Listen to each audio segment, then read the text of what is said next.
চড় মেরেছে, প্রশ্ন করেনি, চড় মেরেছে। এই সন্দেশখালী ঘটনা হচ্ছে, যে কোনো নির্যাতন হচ্ছে, পুলিশের কাজ হচ্ছে অপরাধীকে বাঁচানো, অপরাধকে ধামাচাপা দেওয়া এবং যে এটাকে নিয়ে হইচই করবে তারপরে মিথ্যা মামলা করা। কিন্তু আদতে হাইকোর্টে যে রায় দিয়েছিল তদন্ত দরকার। আমি আরও খুশি হয়েছি, সুপ্রিম কোর্ট বলেছে একজন এখনকার মানে যারা অবসরপ্রাপ্ত নয় এমন বিচারপতিকে দিয়ে প্রতিদিনকার নজরদারির মধ্যে দিয়ে এটাকে তদন্ত করতে হবে। সন্দেশখালীর সিবিআইয়ের মামলা আটকাতে মমতা ব্যানার্জি সুপ্রিম কোর্টে গেছিল, থাপ্পড় খেয়ে ফিরে এসেছে। কৃষাণু রাজ্যের কাছে ধাক্কা। দেখো, প্রথম কথা হচ্ছে যে এ তো অনেক দিন ধরেই দেখছি 10 বছর, বিশেষ করে বিগত 7 বছরে যেভাবে গণতন্ত্রের বিভিন্ন স্তম্ভ দখল হয়েছে, তো এটা নতুন কিছু নয়। আর আমাদের আপত্তি, হাইকোর্টে বেশ কিছু অবজারভেশন ছিল যেটা আমরা মনে করেছি যে এটা অযৌক্তিক, এটা করা ঠিক নয় এবং সেটা অযাচিতভাবে বেশ কিছু জায়গাতে রাজ্য সরকারের বিরুদ্ধে কয়েকটা অবজারভেশন সেখানে করা হয়েছিল। মূলত সেটাই ছিল। এখন তারা সিবিআই দিয়েছে, কিন্তু সিবিআইটা কে? এই সিবিআই, ইডি, এনআইএ এগুলো কি?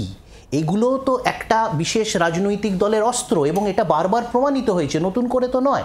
একটু আগে যেরকম বিজেপির প্রতিনিধি এখানে বললেন যে বাজারে পশ্চিমবাংলায় জিনিসপত্রের দাম অগ্নিমূল্য, তো এটা কি বাস্তব? আজকে একটা অঙ্গরাজ্যতে জিনিসপত্রের দাম নিয়ন্ত্রণ হয় না, সারা দেশের হয়। আজকে সারা দেশের মূল্যবৃদ্ধি কোন জায়গায় দাঁড়িয়ে আছে? আজকে এমন অবস্থায় দাঁড়িয়েছে, জিএসটির যে ডেটাটা এতদিন সব ডেটা বন্ধ করে অন্তত জিএসটির ডেটাটা কেন্দ্র সরকার দিত, এবার সেটাকেও বন্ধ করে দিয়েছে। কারণ কি জিএসটির ডেটাতে অ্যাকচুয়ালি স্মল এবং মিডিয়াম তদন্তে রাজ্যের তরফ থেকে যে আপত্তি তোলা হয়েছিল সেই জায়গাতেই তো ইতিমধ্যেই সুপ্রিম কোর্টের নির্দেশ। তাহলে এই তদন্তে বারবার করে যাতে সিবিআই না থাকে এই প্রসঙ্গই তো তোলা হয়েছিল। আচ্ছা, এখানে কিসের নির্যাতনের মামলা? তো আমরা জানি নির্যাতনের অন্যতম একটা বিকৃত রূপ হচ্ছে পস্কো, মানে মাইনরকে শ্লীলতাহানি করা। এই পস্কোর মামলা বিজেপির বিভিন্ন নেতা, এমনকি বিজেপি পার্লামেন্টারি বোর্ডের ইয়েডুরাপ্পার বিরুদ্ধে আছে।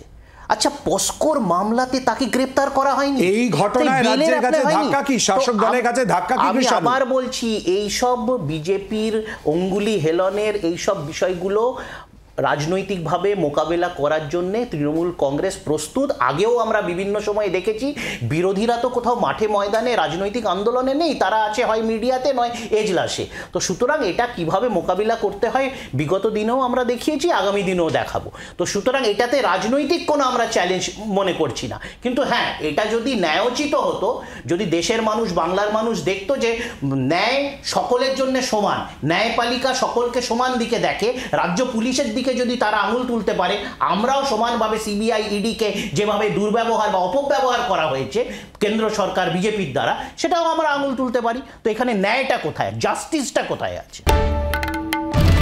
বাংলার আওয়াজ, বাঙালির আবেগ, জি 24 ঘন্টা।